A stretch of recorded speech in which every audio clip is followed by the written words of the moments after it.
Seguir aqui agora com entrevista importante ao vivo para começar a semana. A gente conversa agora com o governador de Minas Gerais, Romeu Zema, o governador que está aqui nos estúdios da CNN em São Paulo. Governador, boa noite, muito bem-vindo de volta ao Expresso CNN. Boa noite, Mona Lisa. É um grande prazer estar aqui novamente com você. Obrigada. Claro, eu, meu parceiro Caio Junqueira e também a nossa analista, a Thaís Herédia, estamos juntos nessa entrevista. Governador, vamos começar falando sobre a pandemia do novo coronavírus, porque no começo desse mês, os indicadores ali sinalizaram uma queda na curva da pandemia.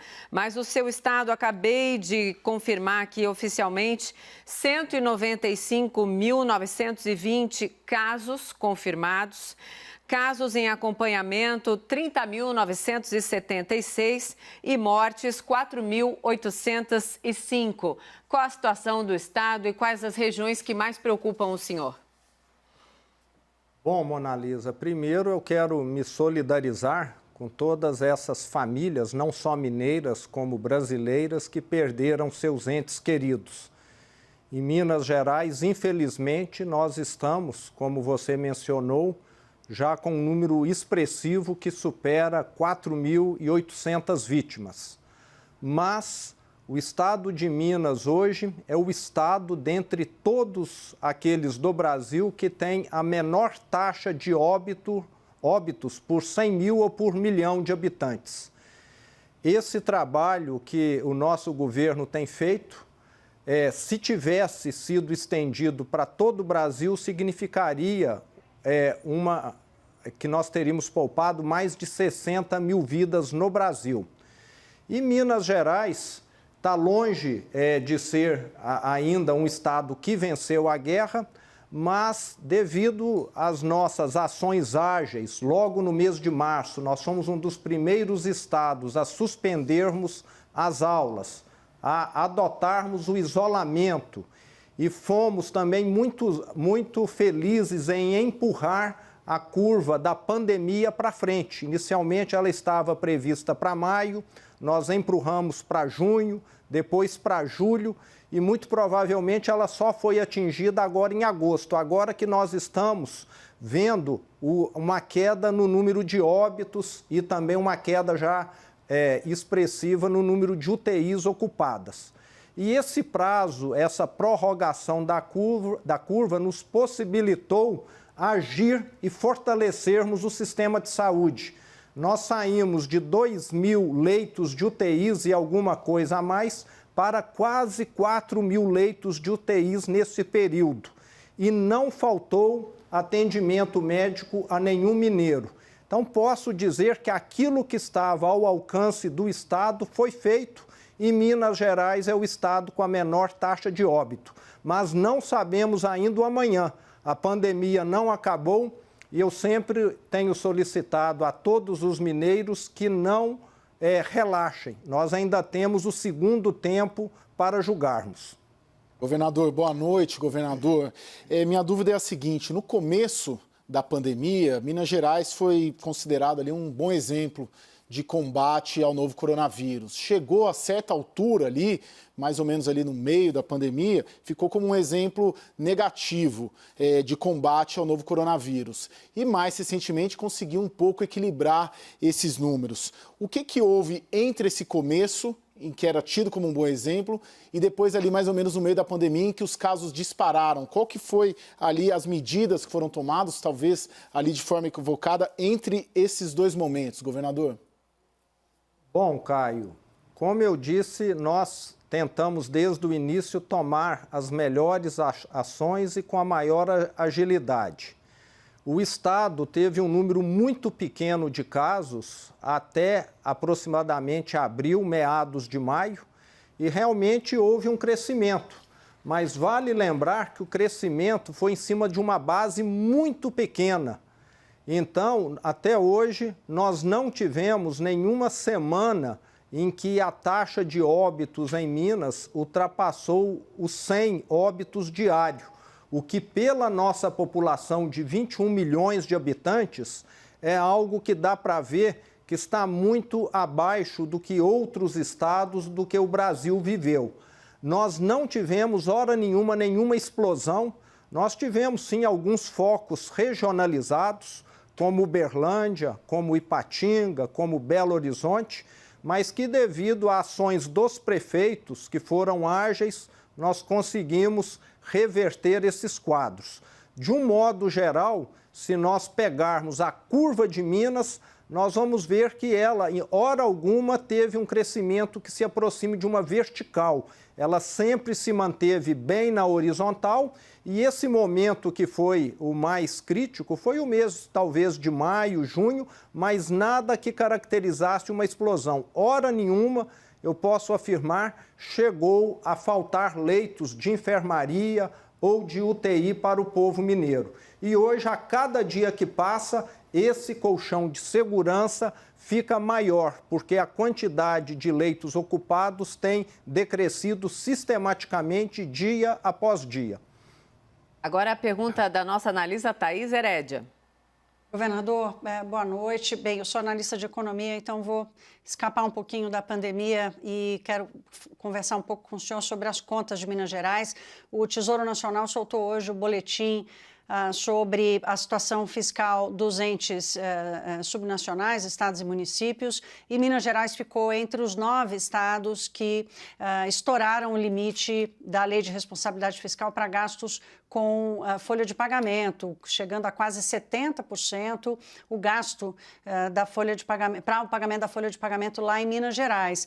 Certamente, isso é dado de 2019, certamente 2020 vai deixar uma situação ainda mais frágil para os estados, considerando que Minas Gerais já era um dos estados mais frágeis. Qual é o plano do senhor para retomar esse equilíbrio e recolocar as contas do estado em ordem?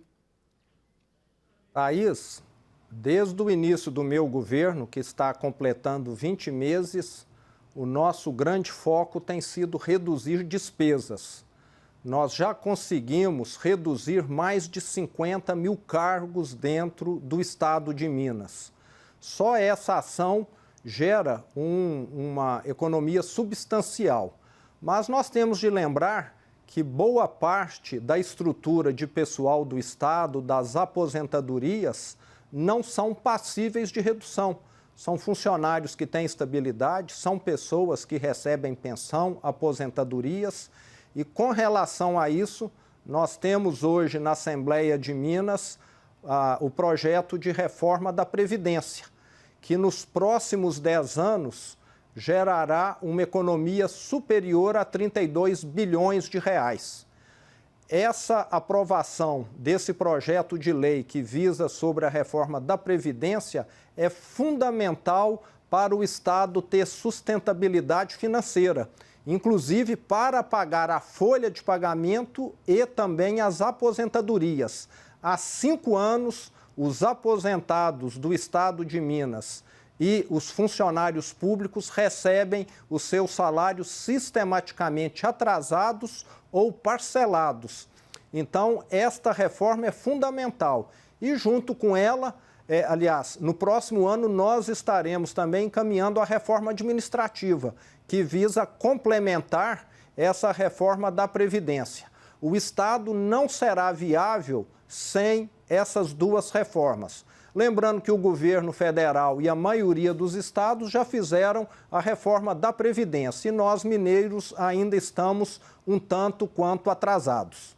Governador, o senhor como uma liderança, claro, acredito que o senhor tenha acompanhado as últimas declarações do presidente Bolsonaro sobre a imprensa, sobre os jornalistas e as reações que ganharam repercussão no Brasil e fora do Brasil. O governador de São Paulo se manifestou no Twitter, vários governadores, presidente da Câmara. O que o senhor tem a dizer sobre esse tipo de declaração do presidente Bolsonaro em relação aos jornalistas brasileiros, à imprensa brasileira? Ana Lisa, eu sempre respeitei muito a imprensa, os meios de comunicação, e sei que eles são fundamentais e importantíssimos em qualquer democracia. E como governador de Minas, eu tenho tido tantos problemas, tantos incêndios para apagar, que eu não tenho acompanhado tão de perto questões nacionais. Até deveria acompanhá-las mais, mas, como foi dito aqui, eu herdei um Estado quebrado, um Estado caótico, e não tenho tido tempo. E me considero uma pessoa não apta a estar acompanhando e comentando aquilo que eu não me inteirei de detalhes, mas repudio qualquer tentativa de agressão à imprensa. Governador, o senhor tem falado bastante aqui, inclusive nessa entrevista, mas as falas que o senhor sempre fala sobre economia, né, sobre o seu estado, que o senhor herdou um estado quebrado, o senhor acabou de citar isso, quebrado, caótico. Eu queria saber da retomada da economia no seu estado, em Minas Gerais. Eu, inclusive, li algo sobre a Uzi Minas está reacendendo um forno que estava desligado em razão da pandemia. Eu queria uma avaliação do senhor sobre retomada da economia no seu estado, por gentileza. Perfeito, Caio. Nós, já no mês de abril, criamos o Minas Consciente, que são os protocolos que visam a regulamentar a reativação segura das atividades econômicas. E desde então, os municípios têm tido liberdade de avaliarem a sua situação e aderirem ou não voluntariamente ao Minas Consciente. Há cerca de 15 dias, uma decisão judicial que foi solicitada pelo Ministério Público determinou que os municípios obrigatoriamente aderissem, deixou de ser optativo. Mas a forma de nós conduzirmos até então, dando liberdade aos prefeitos, fez com que o Estado tivesse, comparativamente a muitos outros, uma maior liberdade de estar abrindo aquilo que cada prefeito avaliasse como seguro. E foi uma decisão acertada, porque, como eu disse, apesar dessa liberdade, o Estado de Minas é aquele que tem a menor taxa de óbitos do Brasil. E nós temos priorizado essa pauta da reativação da economia. Tanto é, como foi dito por você, depois de amanhã a Uzi Minas vai estar reativando o seu alto forno número 1. O nosso Banco de Desenvolvimento, o BDMG, tem feito empréstimos recordes, visando principalmente as micro e pequenas empresas, que foram as mais afetadas. E durante todo esse tempo da pandemia, nós trabalhamos arduamente na pauta que já fazia parte do meu governo desde o início, no sentido de desburocratizar, de digitalizar e de agilizar qualquer procedimento que dependa do Estado, tanto na parte tributária quanto na parte ambiental. E fizemos grandes avanços. Dentro de poucos meses, Minas Gerais vai ser o estado que vai oferecer a maior simplificação para a grande maioria dos empreendimentos no Brasil. E nós éramos um estado que era dos mais complicados. Então, nós temos conseguido avançar e muito nessa questão da reativação econômica. Governador, sobre as reformas que o ministro Paulo Guedes está querendo mandar para o Congresso Nacional, qual é a que o senhor se compromete aqui, dizendo eu vou apoiar esta reforma? E aí eu lhe pergunto especialmente sobre as PECs que podem dar aos governadores, como o senhor, instrumentos para fazer o ajuste fiscal no seu estado. Eu sou totalmente favorável a medidas que venham a restringir o aumento dos gastos públicos. Eu tenho visto como governador, lembrando que eu sempre atuei no setor privado e estou assistindo agora, de certa forma até aterrorizado, que nenhum ajuste foi feito por nenhum estado no Brasil e nem pelo governo federal. Enquanto milhões de brasileiros estão perdendo o emprego, estão perdendo a renda pela pandemia, nada foi tocado nos estados e nem no governo federal, porque a lei deixa, de certa maneira, os entes públicos dentro de uma redoma, dentro de uma bolha isenta de crise. Será que viver num país onde só a sociedade entra em crise e o Estado não é justo? Eu julgo que não. Eu já estive do outro lado do balcão e julgo que todos têm de contribuir com a sua parte. E se a reforma do ministro Paulo Guedes for no sentido de falar o governo também tem de contribuir, eu sou totalmente favorável e é o que o Brasil precisa. As despesas públicas nos últimos anos, mesmo quando nós vivíamos uma recessão brutal em 2015 e 2016, continuaram crescendo. Eu falo que o setor público é um setor imune à crise, mas ele precisa se ajustar, porque ele é que se transformou no problema do Brasil. A sociedade no Brasil não comporta mais um poder público do tamanho que nós temos. São necessários muitos ajustes e tudo que o ministro fizer nesse sentido, eu dou total apoio. Governador, o senhor usou uma palavra muito forte, né? Que o senhor está aterrorizado. O senhor não acredita mais na agenda liberal de Paulo Guedes e do governo?